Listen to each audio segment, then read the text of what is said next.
Is it possible to combine two audio files on my iPhone without losing quality? Hello, everyone. In today's video, we'll tackle an interesting topic: how to combine two audio files on your iPhone without losing any quality. We all love preserving the best sound, and the good news is, you can do it right from your iPhone. Why do you want to combine audio files? There are various reasons you may wish to combine audio files.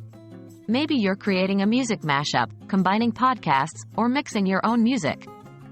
Whatever the reason, the goal is to do this without losing any quality. Quality is paramount, and we'll explore how to maintain it in the next sections. Is it possible to combine audio files without losing quality? Absolutely, yes. It is possible to combine two audio files on your iPhone without losing quality. However, it is important to note that the quality of the combined audio can't exceed the quality of the original audio files. Therefore, always start with the highest quality audio files possible. What do you need? To combine audio files, you'll need an app that can handle this task. There are numerous options available on the App Store, such as GarageBand or Hokusai Audio Editor. These apps are specifically designed to work with audio files and can easily combine two or more audio files without causing quality loss. How do you combine audio files? To combine audio files, first open your chosen app and import the audio files you want to combine.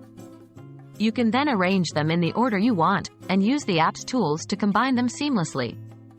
Be sure to save your work often, and when you're done, you can export the combined audio file. Note, this is a general procedure, and the exact steps might slightly vary based on the app you choose. It's always a good practice to refer to the specific instructions of your chosen app. That's it. Now you know how to combine two audio files on your iPhone without losing quality. It's a relatively straightforward process once you have the right tools and knowledge at your disposal. Remember, the quality of your final output will always be as good as the quality of your input files. We hope you found this tutorial helpful. Happy audio mixing!